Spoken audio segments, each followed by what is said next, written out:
Oh, hi, Don.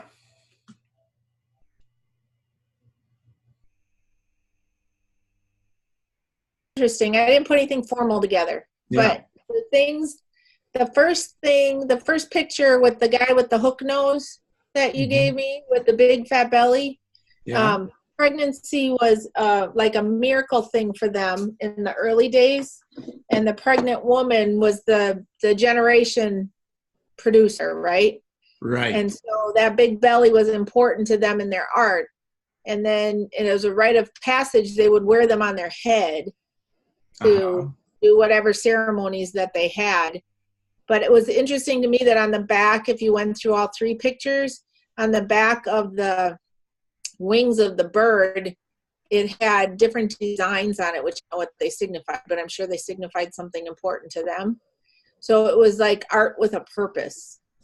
It would So let's look signify. at this. Why don't I share or do you want me to? I can share that art Sure, on the screen here. sure. So this is African art. Hmm. And now go ahead and tell us again what Okay, you know about so this. this is the front of it, but on the back, I don't know if this one showed the back, but I looked into that article that this was with this, Yeah. and on the back side of it, there's little diagrams. I think I went into, oh, if you go up on top, Yeah, it this talked is about just the the one bird. picture. Yeah, it talked about the birds, but so this fat belly thing here Hmm. is important to them because of the reproductive nature of growing the next um, generation. Hmm. And then there was something about the hook of the nose that I can't really remember off the top of my head right now. Hmm. Um, but they would wear this on their head in ceremonies. Aha. So it was like the rite of passage into the to whatever ceremony they were having. And a lot of the is it called animism when you have spirits of another world? Yes. It had something to do with all the spirits of another world, and that death isn't the worst thing because you're now joining the other spirits. Aha. That was in the book part. Hmm. And early in time, the Africans were developing. Oh gosh, I had it all in my head earlier. Too much life. They developed metals and coppers and minerals they could use, and then the colonialism of Africa produced a whole different kind of art. Aha. So Christianity was a big deal, and the Christian art would come through with the crosses and things like that. Hmm. But really, they were doing art on the walls and painting pictures of art. They said it was like 7,000 BC or some crazy thing. Wow. Um, Yes.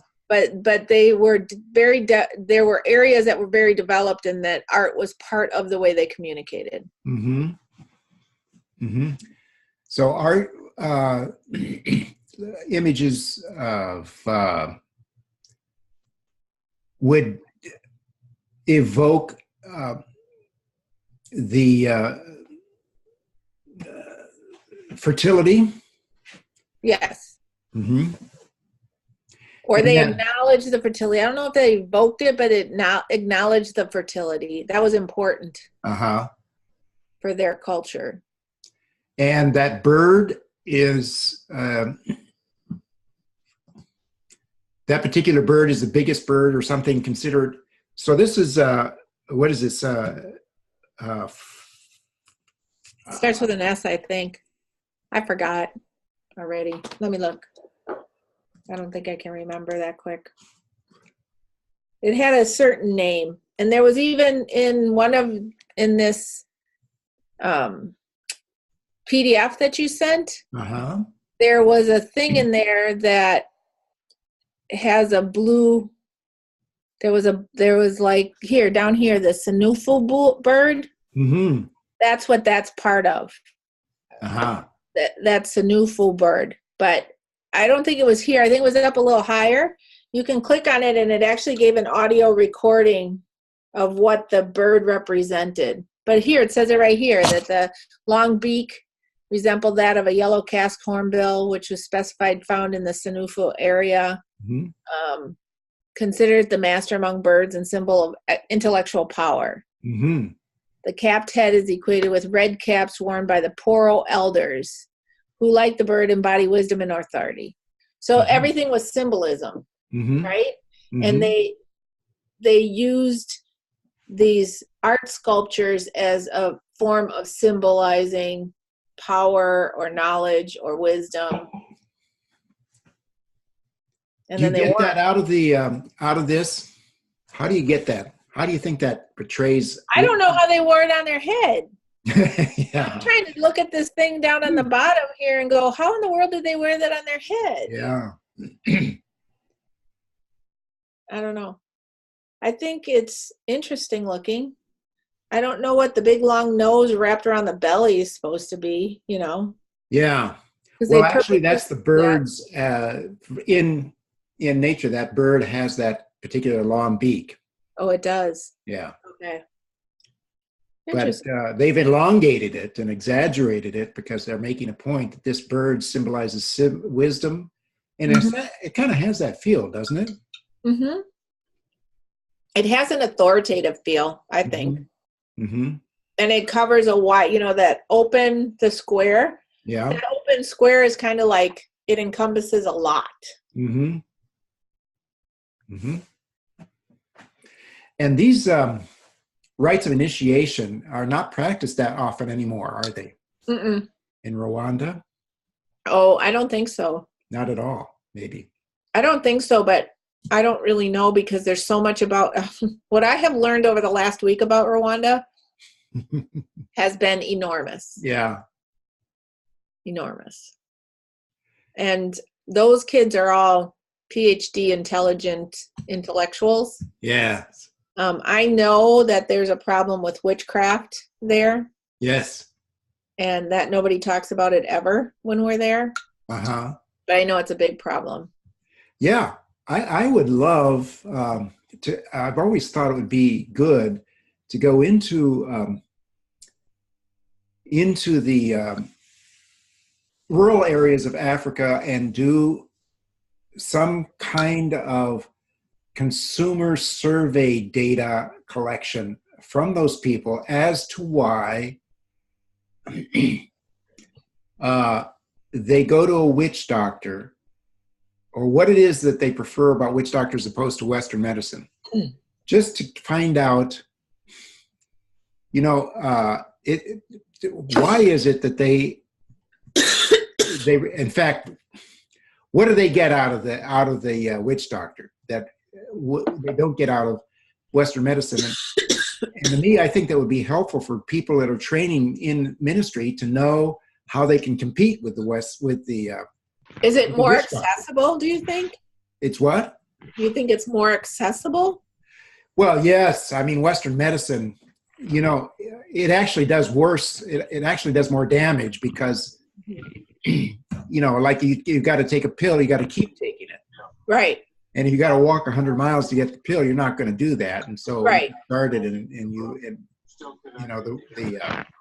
it's just like when we do the GHO things down in South America. Uh-huh.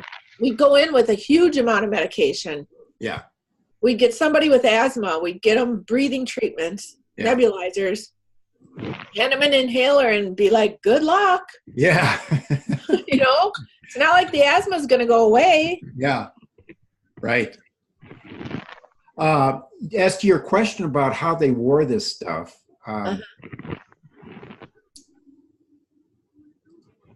I'm going to share another page.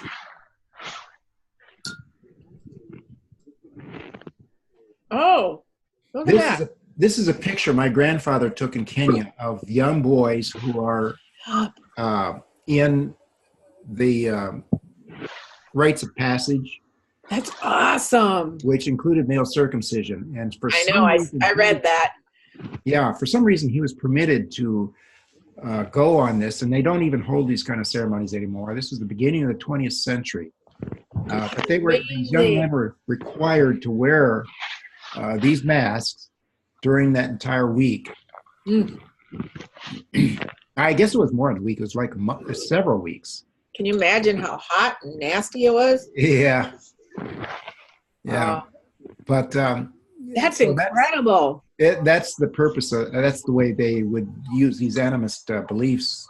Right. Were practiced. Was your grandfather a missionary? Yeah, with the Quaker Church. Mm. So anyway, that I just wanted to share that. That's awesome. That's an awesome picture. So back to this is these objects here are carved. Mm-hmm. What is the size of them? What is the size? That's a good question. I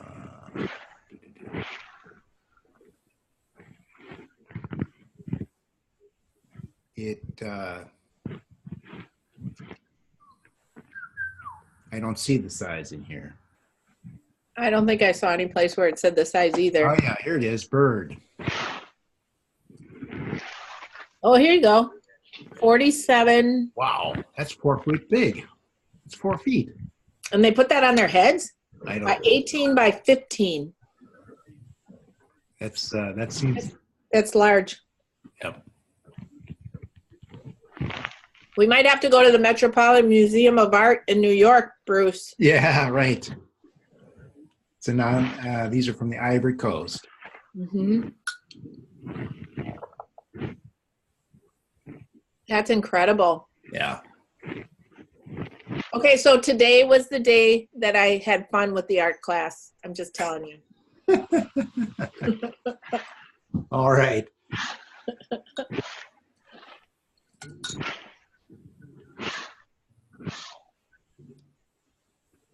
So how do you make an inference support by visual evidence?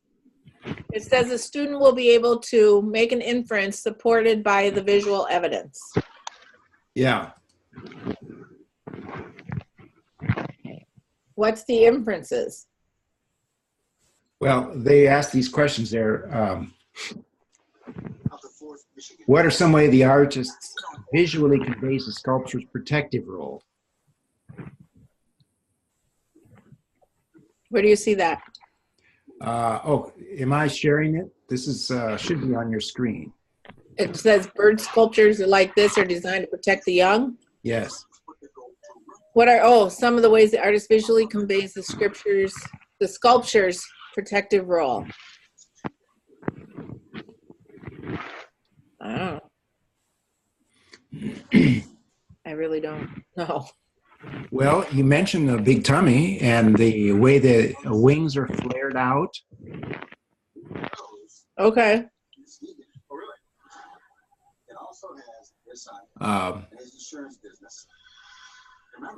And these are depicted in ways that are embody the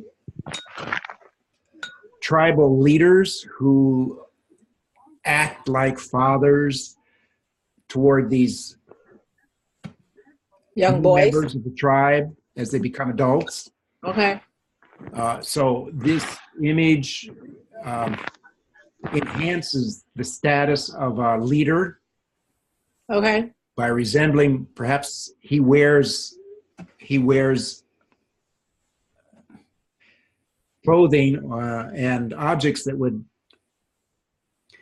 have the same coloration. The long beak would, it would depict this. The elder would depict himself as this bird who's wise. Okay. And so the bird comes to stand for the wisdom of the elder and the tribe. Okay.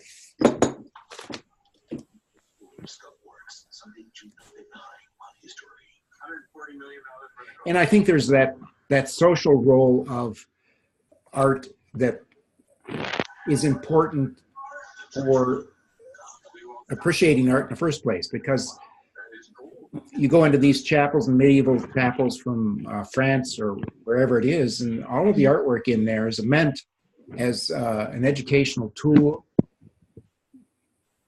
to help place the person that's perhaps can't read in a world of the world of the gospel, with the apostles and with Jesus the King and so forth.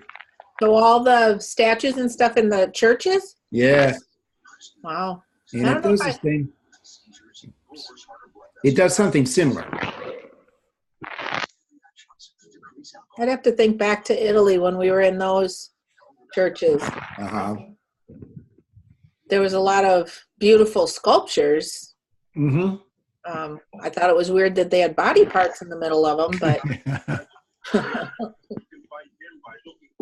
well, but that's the idea. It performs the same function as these animistic pieces of art do, that place the initiate, the young person who's being initiated, into the tribe, because it helps them. Hey, Don, can you mute your recording?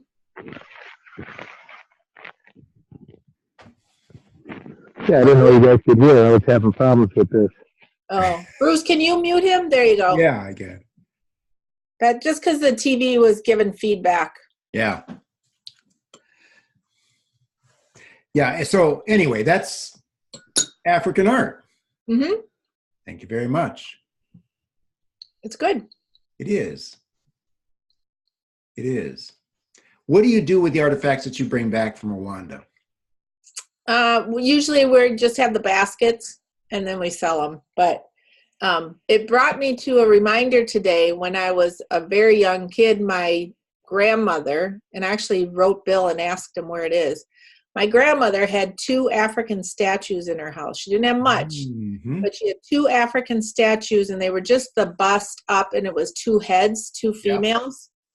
And I remember looking at them when I was a little kid and thinking that'd be cool to go to Africa and see where they make those. Is that right? Yeah, long before any of this. So as I'm looking at this art today, I went, oh, I wonder whatever happened to those 2 pieces of artwork. Yeah.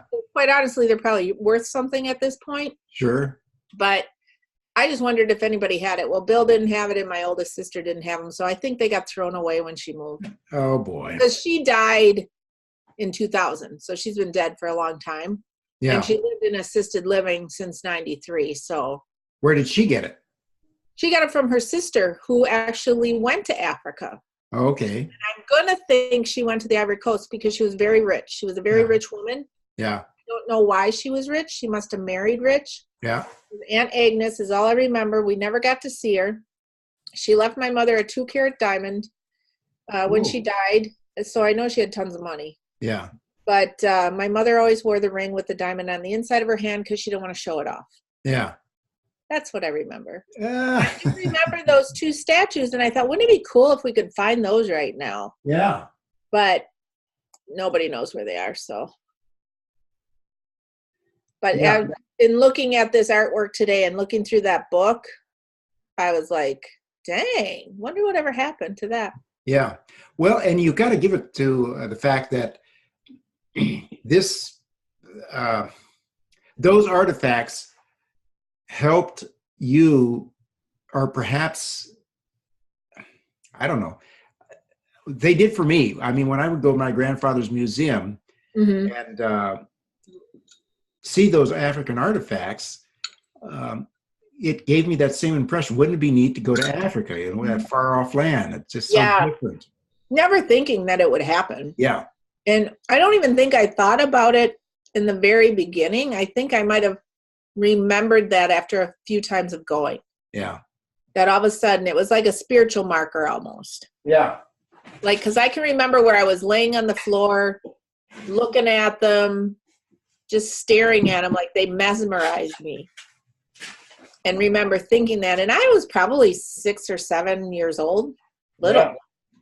So, yeah, I think for whatever reasons, things impact your sight and your mind. And things work out later and you go, wow, that was like the stepping stones, you know? Oh, look at that. Holy cow, is that awesome?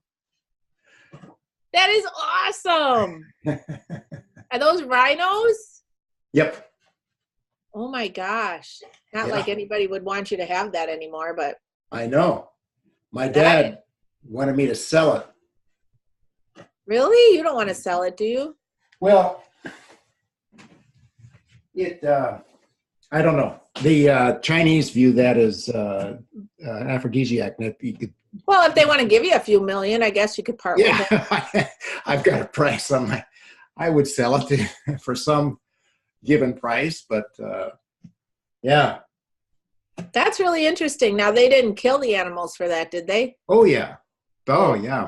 Back in the day, the missionaries and all the colonialists. Oh yeah, they were big time game hunters, and you couldn't do it today. Mm-mm. No, they'll kill you before you'll kill them. Yeah, that's right. Oh Meaning the poacher police. yeah. Because I've been in Kenya where the guards were, and they said if anybody gets within, if somebody's driving up and they don't know they're coming, they kill them. They just kill them. Yeah. It was a white rhino, and it was one of 3 left. Yeah, and they shot it. Yeah. Well, no, they didn't shoot it. They would shoot whoever was coming to try to shoot it. Oh. Mm-hmm. Yeah, pretty interesting. Yeah.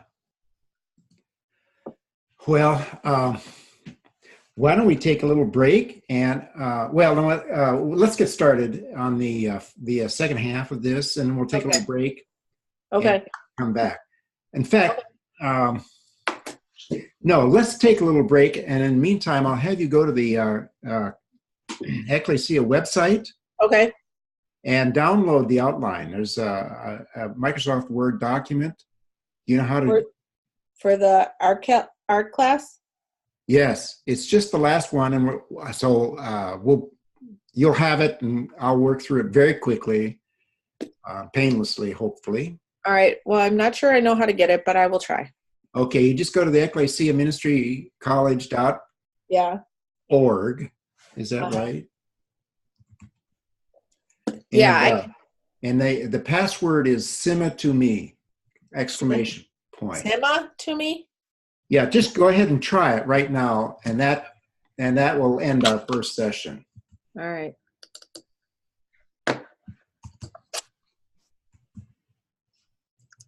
Yes, ecclesiaministrycollege.org.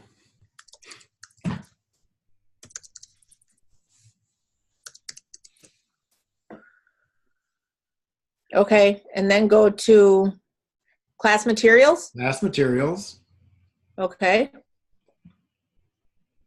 Then it asks you for password. Thinking. My Apple products have all gone on slow motion. Uh-oh. Oh, I think we lost you, Bruce. I hear you.